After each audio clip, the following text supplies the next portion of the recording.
నమస్కారం. City news తెలుగుకి స్వాగతం. ఈనాటి వార్తా విశేషాలు. రాష్ట్రంలో పరిశ్రమల ఏర్పాటు తీసుకురావాల్సిన కొత్త పాలసీలపై ముఖ్యమంత్రి నారా గత 10 ఏళ్ల కాలంలో పెట్టుబడుల కోసం వివిధ సందర్భాల్లో చేసుకున్న ఒప్పందాలు, వాటి ప్రస్తుత పరిస్థితిపై అధికారులతో సీఎం చర్చించారు. తెలుగుదేశం ప్రభుత్వం గతంలో అధికారంలో ఉన్న సమయంలో 16 లక్షల కోట్లు పెట్టుబడులపై ఒప్పందాలు చేసుకోగా ఆ తర్వాత వచ్చిన ప్రభుత్వం అనుసరించిన విధానాల కారణంగా పారిశ్రామికవేత్తలు వెనక్కి వెళ్లిపోయారని సీఎం తెలియజేశారు. కొత్త కంపెనీలు కూడా రాలేదని సీఎం అన్నారు. సీఎం చంద్రబాబు నాయుడు మాట్లాడుతూ పారిశ్రామిక ప్రోత్సాహకాలు ఇచ్చే అంశాన్ని పరిశీలిద్దామని తెలిపారు. తద్వారా పెట్టుబడులకి ఆస్కారం ఏర్పడుతుందని అన్నారు.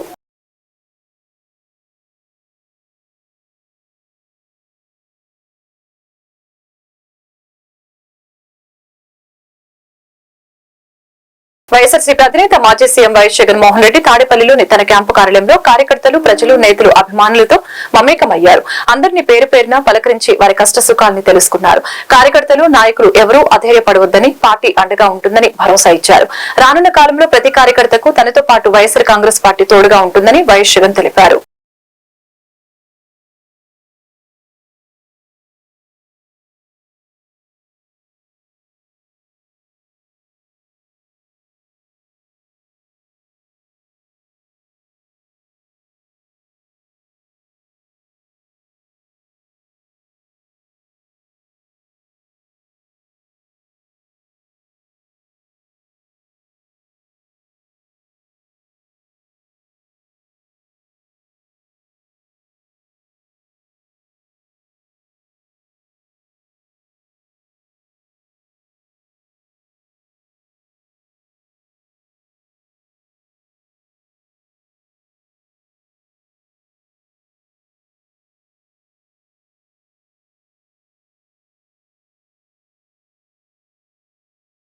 రాష్ట్రంలో గత ప్రభుత్వ హయాంలో జరిగిన భూ కుంభకోణాలపై సమగ్ర విచారణ చేయాలని సీఎం చంద్రబాబు నాయుడిని సిపిఐ నేతలు కోరారు. వెరగపూడి సచివాలయంలో సీఎం చంద్రబాబు నాయుడిని సిపిఐ జాతీయ కార్యదర్శి నారాయణ, రాష్ట్ర కార్యదర్శి రామకృష్ణ, నేతలు ముప్పాల నాగేశ్వరరావు, అక్కినేని వనజ, జల్లి విల్సన్, జేవీఎస్ఎన్ మూర్తి, ఓబులేసు కలిసి పలు అంశాలపై వినతి పత్రాన్ని అందజేయడం జరిగింది. పేద, సామాన్య, మధ్యతరగతి వర్గాల ప్రజల్ని బెదిరించి గత పాలకులు భూములు కాజేశారని ఫిర్యాదు చేశారు. భూములు కోల్పోయిన వారికి న్యాయం చేయాలని, భూ కుంభకోణానికి పాల్పడిన వారిపై కఠిన చర్యలు తీసుకోవాలని తెలిపారు. పోలవరం ప్రాజెక్టును సాధ్యమైనంత త్వరగా పూర్తి చేయాలని, నిర్వాసితుల సమస్యల్ని పరిష్కరించాలని కోరారు. వైద్య రంగంలో వైఎస్ జగన్మోహన్ రెడ్డి విప్లవాత్మక మార్పులు తీసుకువచ్చారని మాజీ మంత్రి విడుదల రజని అన్నారు. ఈ సందర్భంగా ఆమె మీడియాతో మాట్లాడారు. పేదల సంక్షేమం కోసం వైఎస్ఆర్ తీసుకువచ్చిన ఆరోగ్యశ్రీని చంద్రబాబు సర్కార్ నిర్లక్ష్యం చేస్తుందని మండిపడ్డారు. వైఎస్ జగన్ హయాంలో ప్రతి ఏడాది ఆరోగ్యశ్రీ కోసం 3,000 కోట్లు ఖర్చు చేశామని అన్నారు.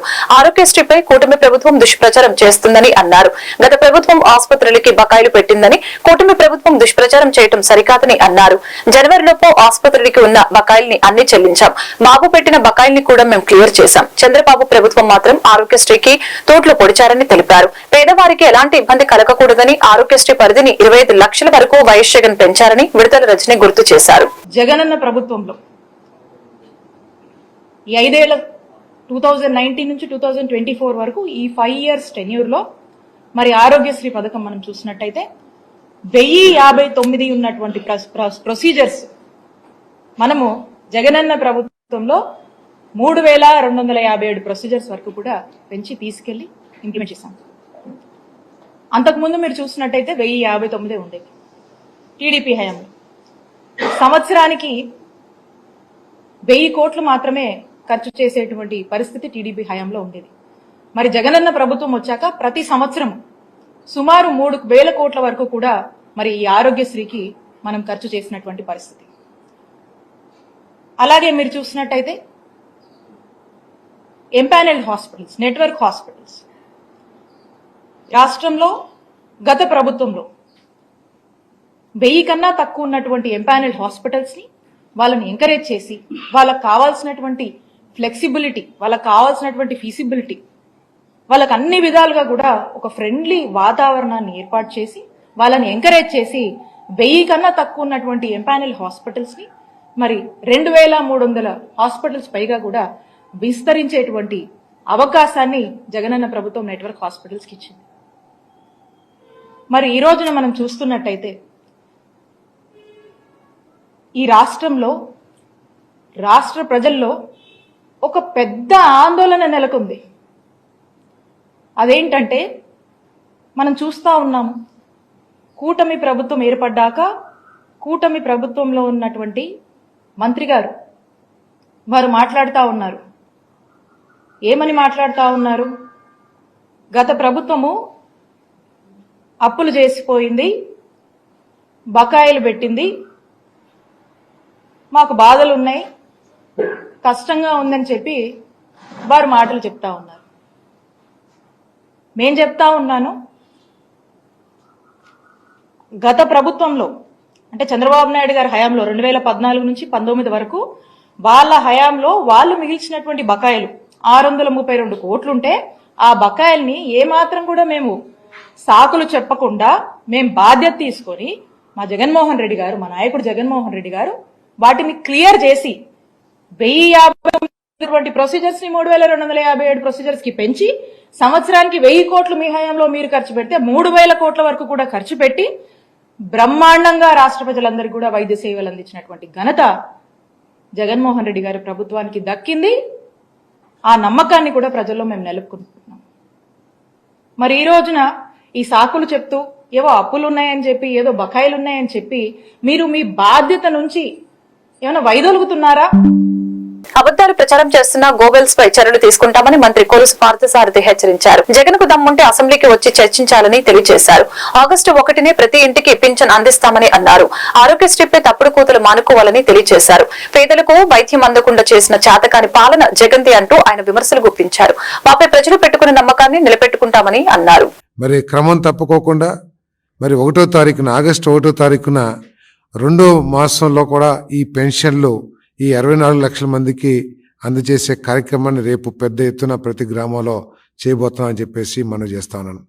మరి దీన్ని చాలా క్రమశిక్షణతో పూర్తిగా ఒకే రోజులో అందరికీ కూడా పెన్షన్లు ఇంటి దగ్గరే అందించాలనే లక్ష్యంతో ఈ ప్రభుత్వం పనిచేస్తుందని చెప్పేసి మనం చేస్తా ఉన్నాను. కేవలం గత ప్రభుత్వ చేతకానితనం మూలంగా ఒక దేశంలోనే 1-2 స్థానాల్లో ఉండాల్సిన ఈ రాష్ట్రం అదో ఆర్థికంగా మరి చితికిపోయిన విషయాన్ని ప్రతి ఒక్కళ్ళు కూడా ఇటీవల ముఖ్యమంత్రి గారు ఇచ్చిన వైట్ పేపర్ ద్వారా, శ్వేతపత్రం ద్వారా కూడా అర్థం చేసుకున్నారు.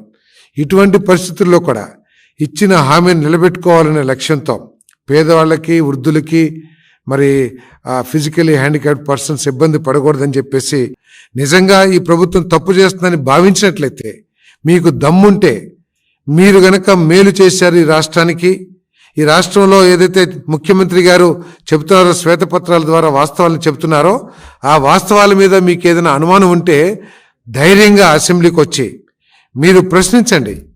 లేదు ప్రభుత్వం చేస్తుంది తప్పు, లేదా ప్రభుత్వం చెప్పింది తప్పు అని చెప్పండి. మీ దగ్గర ఏమైనా మేలు చేసిన ఆధారాలుంటే అవి అసెంబ్లీ ద్వారా ప్రజలకు తెలియజేయండి.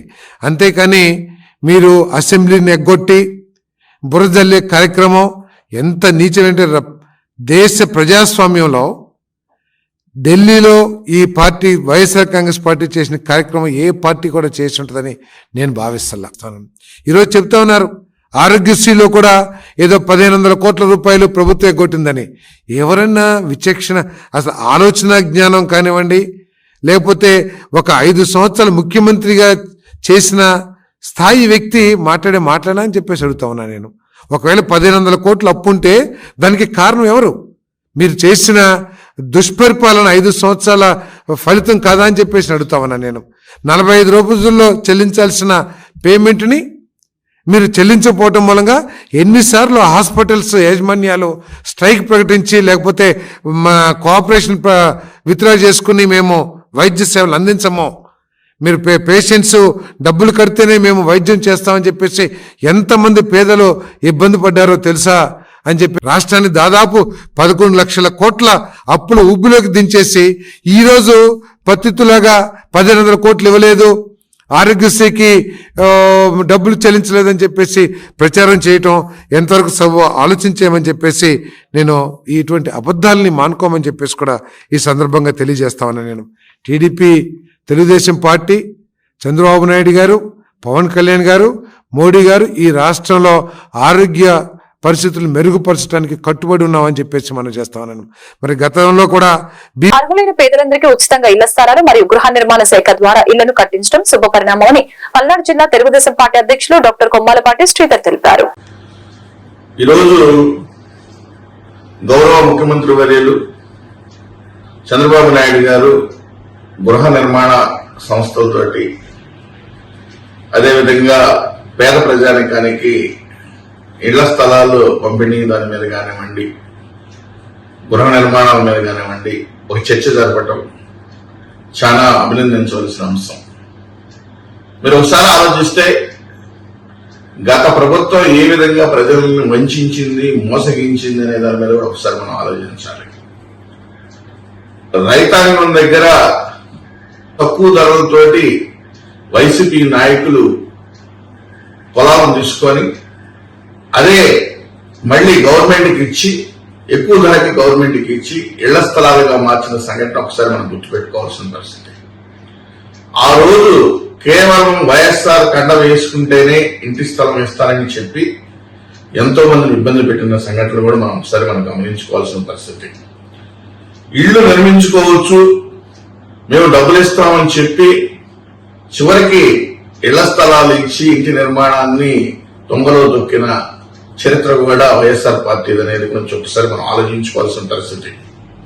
అయితే ఒకసారి మనం ఆలోచించాలి. ఈరోజు మా మహానుభావులు గతంలో ఉన్న ప్రభుత్వం ఒక ఖజానాకి చిల్లు పెట్టి పూర్తి స్థాయిలో ఒక పైసా లేకుండా చేసింది. ఆ రోజు మరి కేంద్ర ప్రభుత్వం కూడా ఇచ్చిన ఇళ్ల నిర్మాణాల కోసం ఇచ్చిన డబ్బులను కూడా ఇళ్లు మరి ప్రక్కదోవం పట్టించిన చరిత్ర వైఎస్ఆర్ పార్టీది. మరి ఈరోజు కూటమి ప్రభుత్వం చంద్రబాబు నాయుడు గారు ఒకటే ఆలోచిస్తున్నారు. మరి ఆ రోజు వాళ్ళ నాయకుల కోసం ప్రజల పొలాలని తక్కువ రేట్లలో కురిపించి ఇళ్ల స్థలాలుగా మార్చిన ఇళ్ల ప్లాట్లని మరి వారికి ఇవ్వగా మిగిలిన ఈరోజు ప్లాట్లని అదేవిధంగా మన సిటీస్ లో మరి అర్బన్ లో 2 సెంట్ల ఇళ్ల స్థలాన్ని, అదేవిధంగా రూరల్ లో గ్రామాల్లో 3 సెంట్ల ఇళ్ల స్థలాన్ని ఇచ్చి ఇళ్ల నిర్మాణానికి శ్రీకారం చుట్టమని కూడా చెప్పడం కూడా జరిగింది. దీంట్లో మళ్లీ కూటమి ప్రభుత్వం అదేవిధంగా కేంద్ర ప్రభుత్వం వాటాన్ని మరి 60% గాను రాష్ట్ర వాటాను 40% గాను తీసుకొని ఇళ్ల నిర్మాణానికి శ్రీకారం చుట్టాలనే దాని మీద కూడా మరి పల్నాడు జిల్లా అమరావతి మెయిన్ రోడ్ లో గల కోదండ రామాలయం నుంచి పవిత్ర పుణ్యక్షేత్రంలో విరాజిల్లుతున్న శ్రీ వాసవి కన్యక పరమేశ్వర అమ్మవారికి అమరావతి ఆర్యవైశ్య మహిళా మండలి అధ్యక్షురాలు పారేపల్లి పుష్పలత ఆధ్వర్యంలో శ్రీ వాసవి కన్యక పరమేశ్వర అమ్మవారికి ఆషాఢంసారి సమర్పించడం జరిగింది. అమరావతి ఆర్యవైశ్య మహిళలందరూ సామూహికంగా తీసుకువెళ్లడం జరిగింది. ఈ రోజు అమ్మవారికి శాకాంబరిగా అలంకరించి భక్తులకి దర్శన భాగ్యం కల్పించారు. కార్యక్రమానికి దేవస్థాన కమిటీ వారు సహకారం అందజేశారు. అందరూ కూడా సర్వ సౌభాగ్యంగా ఉండాలని అమ్మవారిని కూడా మరీ మరీ ప్రార్థిస్తూ ఈ అవకాశం ఇచ్చిన గారికి మీ అందరికీ కూడా పేరు పేరుగా ధన్యవాదాలు తెలియజేస్తూ నాకు ఇచ్చిన అవకాశానికి నేను కూడా సద్వినియోగపరుచుకుని మీలో ఒకగా మేము కూడా ఉండాలని నేను కూడా మీకు అందరికీ మాటిస్తూ తీసుకుంటున్నాను. జై మాత, జై వాసవి మాత.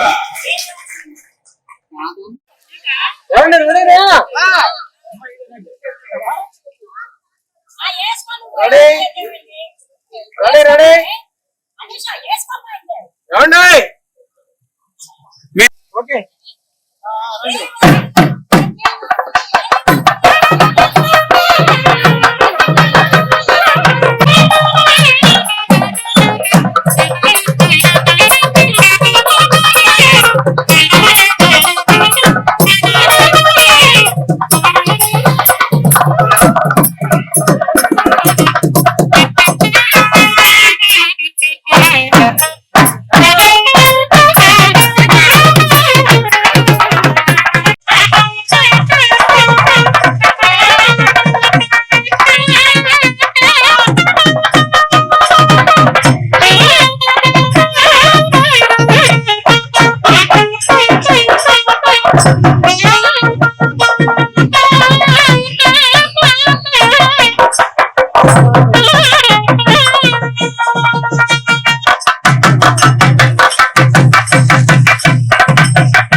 శంకర్ పుణ్యక్షేత్రమైన అమరావతిలో శ్రీ వాసవి కన్యకా పరమేశ్వర అమ్మవారి దేవాలయంలో నూతనంగా ఎంపికైన దేవస్థాన కళ్యాణ మండపం కమిటీ వారి సారథ్యంలో ఈ రోజు ఆషాఢ ఏకాదశి నాడు వాసవి కన్యకా పరమేశ్వర అమ్మవారి శాకంబరిగా అలంకరించిన భక్తులు దర్శన భాగ్యం కల్పించారు. భక్తులకి ఎలాంటి అసౌకర్యం కలగకుండా శ్రీ వాసవి కన్యకా పరమేశ్వరి దేవస్థాన అధ్యక్షులు చేగురాము, సెక్రటరీ పసుమర్తి సుబ్బారావు, ట్రెజరర్ వంగేటి బాబు, గౌరవ అధ్యక్షులు పారేపల్లి రాధాకృష్ణ, ఉపాధ్యక్షులు పెండ్యాల శ్రీనివాసరావు, కొప్పారావూరి గణేష్, పులిపాటి పవన్ కుమార్, చేగు కేశవ వచ్చిన భక్తులకి ఆలయ కమిటీ వారు తీర్థ ప్రసాదాలతో పాటు అన్న ప్రసాదాలని అందజేశారు. అగరు పలుకులన్నీ కలిపి అగరు ధూపమేసినాము లక్ష్మణి అక్షింతలు పూజ చేయ తెచ్చిన అమ్మ కదలిరా జగదాంబ కదలిరా అమ్మ కదలిరా నితాంబ కదలిరా ప్రేమని పాలు పోసి పాయసము వండినాము చిత్రమై కోటెలన్నీ చిత్రాన్నము చేసినా అమ్మ కదలిరా జగదాంబ కదలిరా అమ్మ కదలిరా నితాంబ కదలిరా వినోదన్ని ఆలరించు భారతందుకును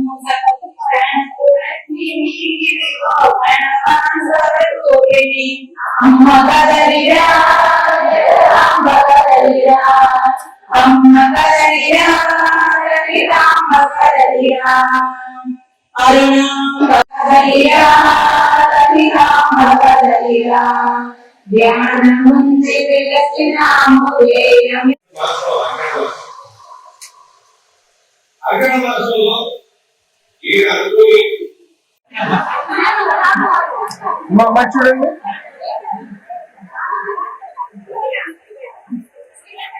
ఇదే కనిపిట్లా రెడీ ఓకే రెడీ చూడండి. ఈ వార్తలు ఇంతటితో సమాప్తం. మరొక బులెటిన్ మళ్ళీ కలుద్దాం. నమస్కారం.